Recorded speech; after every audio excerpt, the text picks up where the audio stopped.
গণেশ ভাই, সামলে থাকো। নৌকা নিয়ে মুখ পাড়ের দিকে ঘোরাও। এই যা তুফান শুরু হয়েছে এর মধ্যে। নৌকা ভর্তি মাছ নিয়ে আমরা গভীরে আর যেতে পারবো না, আর যেতে পারবো না। কি করছিস ভাই তুই? গভীর নদীর দিকে কেন নৌকা নিয়ে যাচ্ছিস? তুই ছেড়ে দে, নৌকার হালাবা কি ধরতে হবে। এই অবস্থায় তুমি কি করবে কাকা? ওরে বাবারে বাপ, গণেশ, গণেশ বাঁচা ভাই বাঁচা, হাতটা ধর আমার।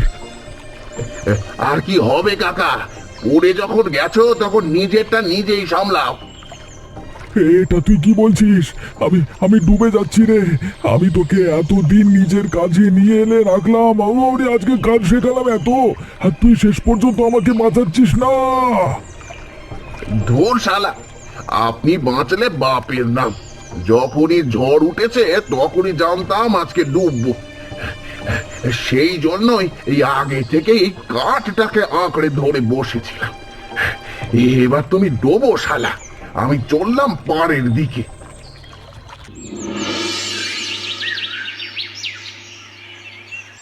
কি হয়েছে গণেশদা? তুমি ফিরে এলে, ও কেন ফিরলো না? কি আর বলবো বৌদি, অনেক বাঁচানোর চেষ্টা করলাম কিন্তু পারলাম না। ও কাকা, হে তুমি কি বলছো গো? আমার বাবার কি হয়েছে? তার মানে, হায় হায়, সর্বনাশ!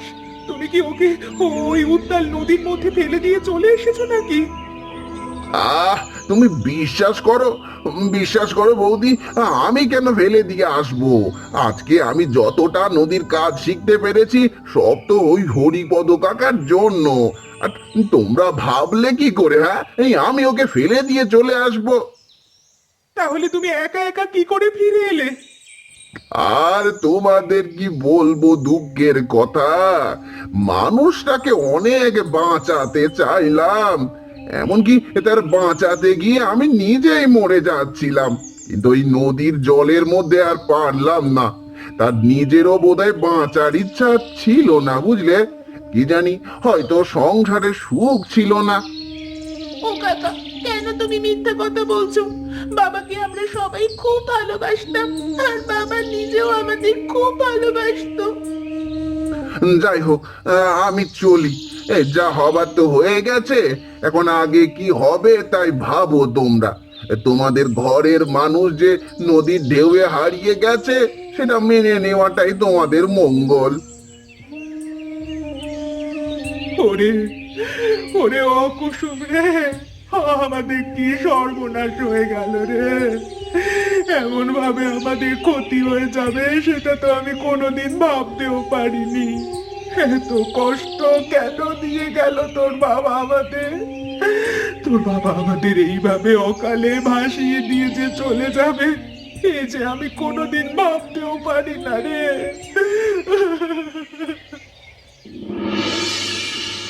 দরজা খোল মা, বাড়িতে কে আছো? দরজাটা খুলে দাও তাড়াতাড়ি।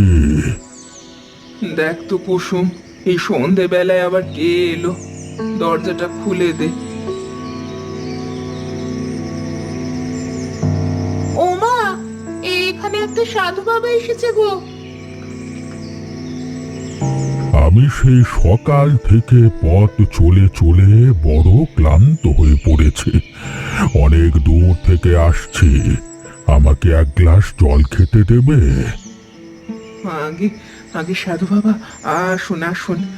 আসলে আমরা তো খুব গরিব মানুষ, আর আমাদের বাড়িতে এইমাত্র কদিন হলো বাড়ির কর্তার মৃত্যু হয়েছে, তাই আমরা বড় অসহায় অবস্থার মধ্যে আছি। সেজন্য আপনার আপ্যায়নের ত্রুটি মার্জনা করবেন। কুসুম, বাবাজিকে দাবায় নিয়ে এসে বসা। আহ, বড় তৃপ্তি পেলাম গো মা। আমি বুঝতে পারছি তোমরা খুব দুঃখে আছো। কি হয়েছে খুলে বলো আমাদের। কদিন আগে নদীতে মাছ ধরতে গিয়ে আমার স্বামী, মানে কুসুমের বাবা, জলে ডুবে মারা গেছে। সেই শোক আমরা কাটিয়ে উঠতে পারিনি, আর কোনোদিন কাটাতে পারবো বলেও মনে হয় না। সাধু বাবা, সাধু বাবা, আমার বাবাকে ছিনিয়ে এনে দেবে গো? চিন্তা করিস নে মা, ভয় নেই। আমি তোদের একটা বিশেষ উপায় বলবো, তাতে তোদের দুঃখ দূর হবে। কি উপায় বাবা? দেখ, যে গেছে তাকে তো ফিরিয়ে আনতে পারবি না, কিন্তু তোদের তো যে করি হোক বেঁচে থাকতে হবে। আর সেই জন্য নদীতে মাছও ধরতে হবে, কারণ তোরা জেলে, নদীতে মাছ ধরা ছাড়া আর কোনো কাজ তোরা পারবি না। আমি তোদের এই বিশেষ মাছের চারা দিচ্ছি, এটা নদীতে ফেলবি মাছ ধরবার সময়। এর জাদুতে তোরা এই অঞ্চলের সব থেকে বেশি মাছ পাবি। আপনার অশেষ কৃপা বাবা। আমি তো এই অভাবের মধ্যে এই ছোট্ট মেয়েটাকে নিয়ে যে কি করব সেটাই ভেবে পাচ্ছিলাম না। আপনি এসে আমাদের উপায় দেখালেন। ঠিক আছে, আমাকে অনেক দূর যেতে হবে তপস্যা করবার জন্য। তোদের উপরে আমার আশীর্বাদ থাকবে, তবে কোনো পাপ কাজে যেন লাগাস না এটাকে। চলি।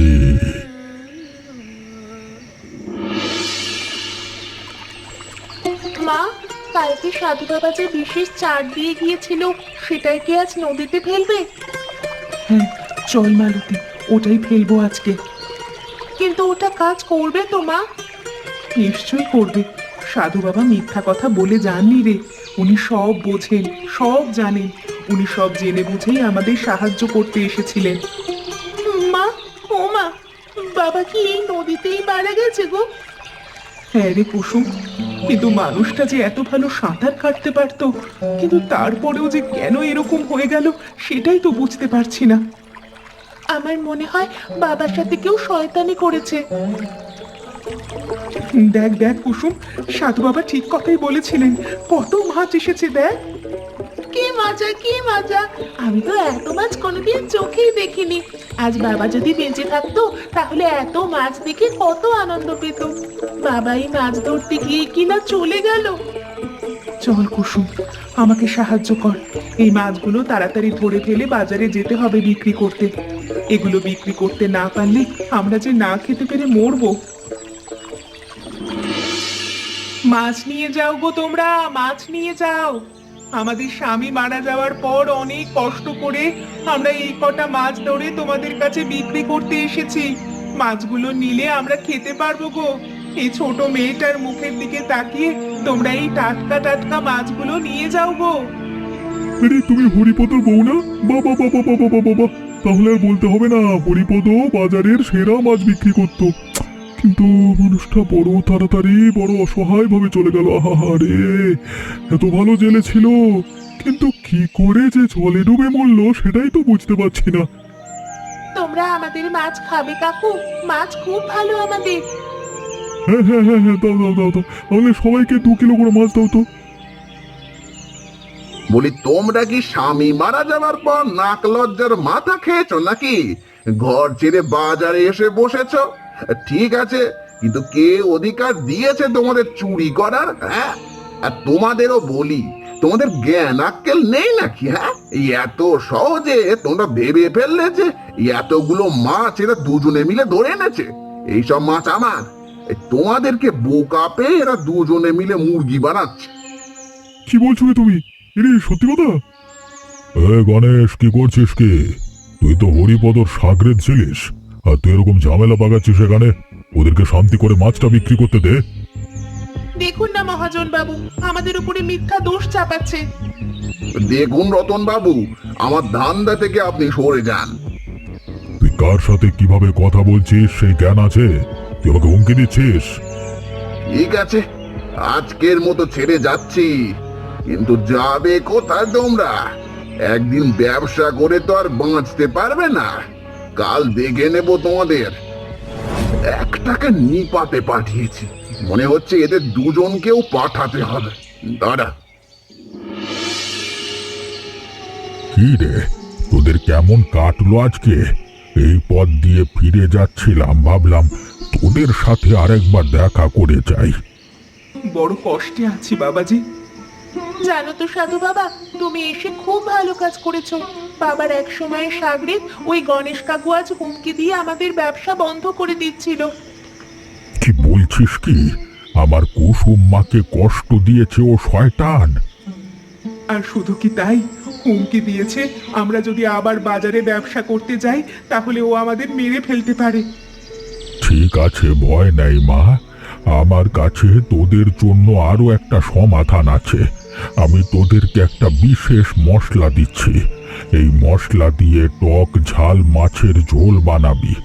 বর্ষার দিনে লোকজন খেয়ে খুব আনন্দ পাবে, আর তারা একবারে মুগ্ধ হলেই তোদেরকে আর কেউ ঠকিয়ে রাখতে পারবে না। তখন তোদের দলে অনেক লোক থাকবে, তোদের ক্ষতি করবার আগে সবাই ভয় পাবে। সাধু বাবা, আপনি আমাদের জন্য যা উপকার করলেন আমরা কোনো দিন ভুলতে পারবো না। মা, আজ সাধু বাবার জন্য তুমি কি রান্না করবে?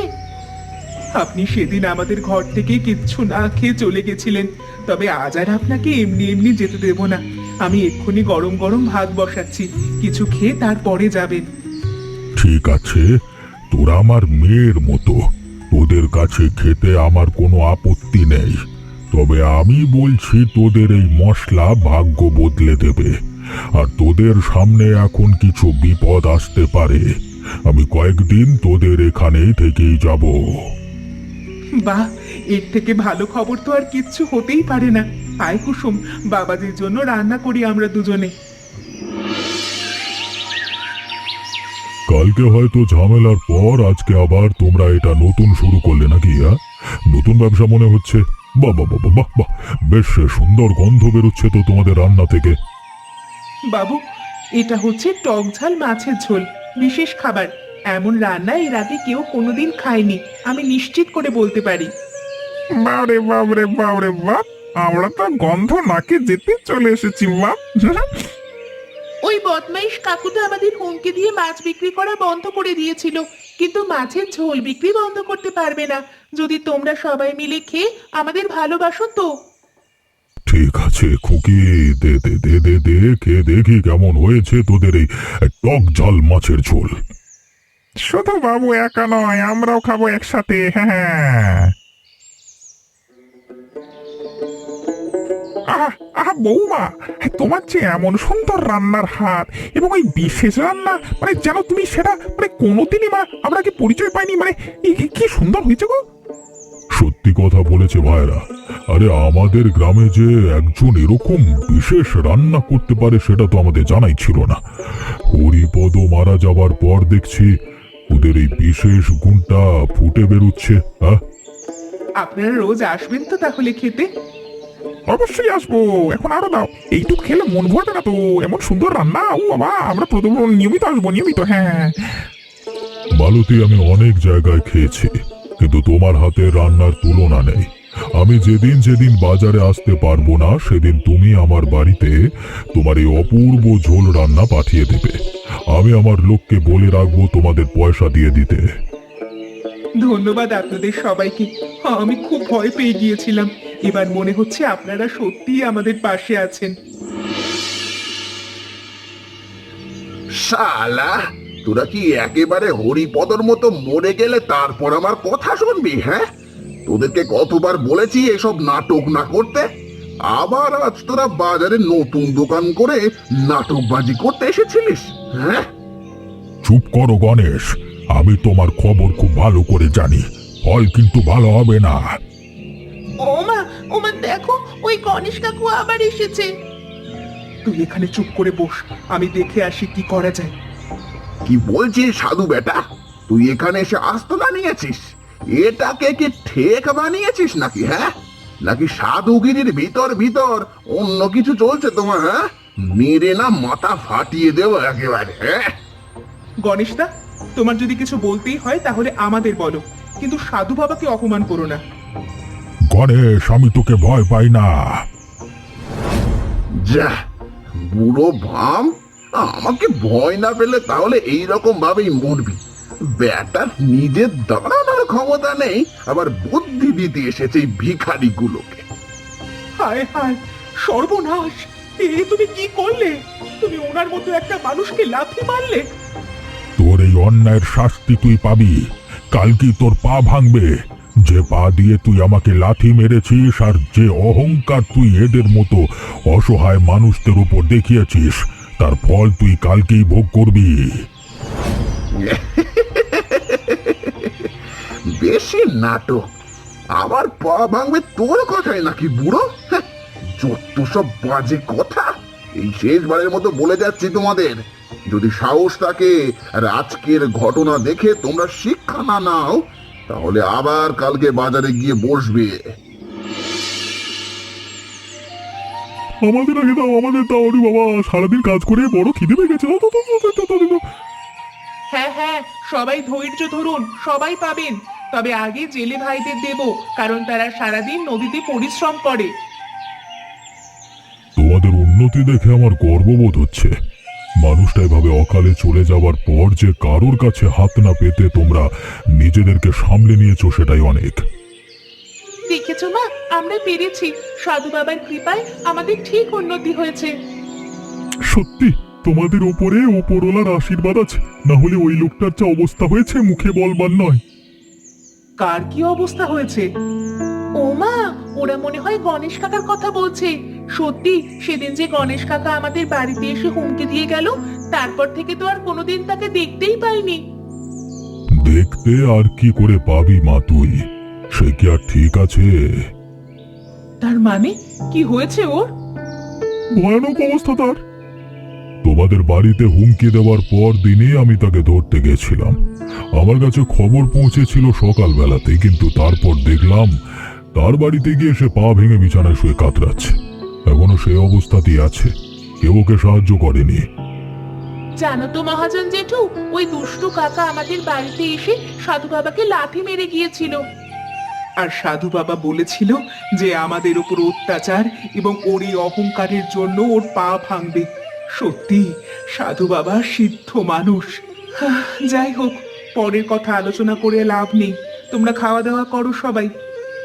আর আমরা চাই এভাবেই তোমরা দোকানের মাধ্যমে উন্নতি করো এবং তোমাদের দোকান আরো বড় হোক। আমরা সব সময় তোমাদের পাশে আছি।